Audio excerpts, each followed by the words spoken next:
قال النبی صلی اللہ علیہ وسلم الاسلام یہدم ما کان قبلہ. یہ مسلم شریف کی روایت ہے. یہ حدیث کا ایک ٹکڑا ہے جس کا ترجمہ ہے کہ اسلام اس سے پہلے گناہوں کو دھا دیتا ہے، گرا دیتا ہے، ختم کر دیتا ہے. پوری حدیث یوں ہے کہ عمرو ابن عاص رضی اللہ تعالیٰ عنہ بڑے اونچے درجے کے صحابی ہیں. اللہ پاک نے، وہ خود فرماتے ہیں، جب اللہ پاک نے میرے دل میں ایمان کی محبت ڈالی تو میں اللہ کے رسول کے پاس حاضر ہوا اور میں نے کہا اللہ کے رسول ہاتھ دیجئے، میں مسلمان ہونا چاہتا ہوں. تو ہمارے نبی نے اپنا داہنا ہاتھ مبارک میرا آگے بڑھایا. میں نے ہاتھ بڑھائے ہوئے تھے. جب نبی نے ہاتھ بڑھایا تو میں نے اپنے ہاتھ پیچھے کھینچ لیے. اللہ کے رسول نے کہا عمرو یہ کیا، ہاتھ کیوں پیچھے کھینچ لیے؟ تو عمرو ابن عاص رضی اللہ تعالیٰ عنہ نے بڑی زبردست ایک بات بتائی. اللہ کے رسول میرے گناہوں کا کیا، میں نے تو کفر میں بہت گناہ کیے. تو ہمارے نبی نے فرمایا عمرو تجھے معلوم نہیں ہے کہ اسلام سارے گناہوں کو مٹا دیتا ہے، ہجرت سارے گناہوں کو ختم کر دیتی ہے، حج سارے گناہوں کو مٹا دیتی ہے.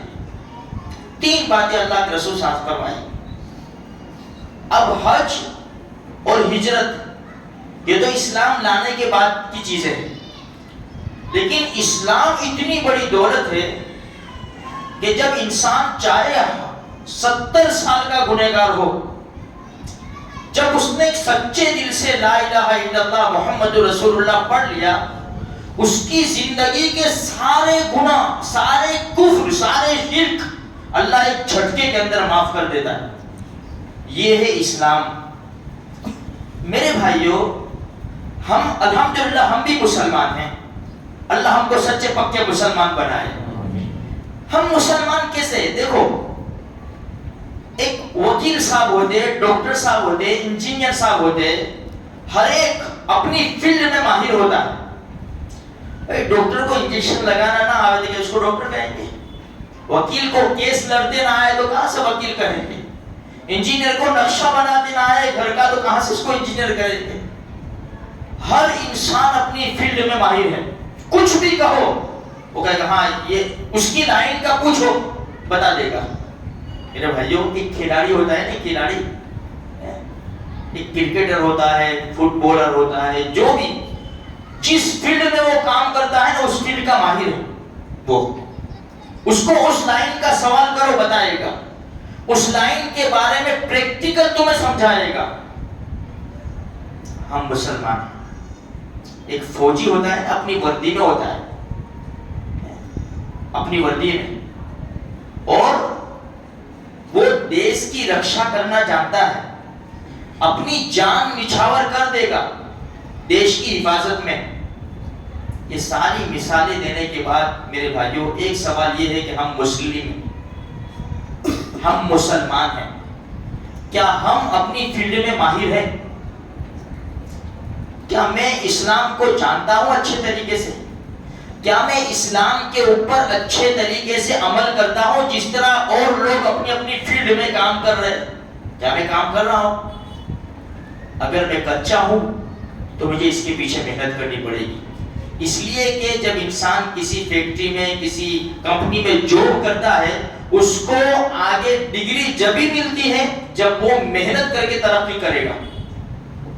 ہم کو تو جنت چاہیے میرے بھائیوں، اور جنت کا سودا سستا نہیں ہے.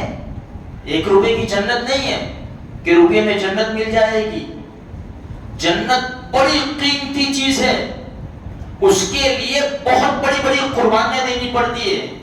اللہ کے سامنے راتوں کو نیند قربان کر کے اٹھ کے رونا پڑتا ہے. بڑی بڑی قربانیاں دینی پڑتی ہے. دیش آزاد ہوا، 2 لاکھ مسلمان تو پہلے شہید ہوئے. 52,000 علماء کی گردنیں کاٹ کر درختوں کے اوپر لٹکائی گئی. جب اتنی قربانی دینے کے بعد دیش آزاد ہو سکتا ہے تو ہمیں جنت میں جانے کے لیے میرے بھائیوں کتنی قربانی دینی پڑے گی. اس لیے تھوڑی سی فکر کرو. میں بھی الا ماشاء اللہ، باقی ہم سب اپنی فیلڈ میں بڑے کچے ہیں. اب ہم جس فیلڈ میں کام کر رہے ہیں، ہم مسلمان ہیں، مسلم فیلڈ میں جو کام کر رہے ہیں، چاہے نمازوں کا ہمارا کام ہو، چاہے قرآن کریم کی تلاوت کا کام ہو، جو بھی عبادت کی لائن کا کام ہو، اپنی فیلڈ میں ہم بڑے کچے ہیں میرے بھائیوں. ہمیں محنت کر کے اپنی فیلڈ میں پکے بننا پڑے گا، آگے بڑھنا پڑے گا.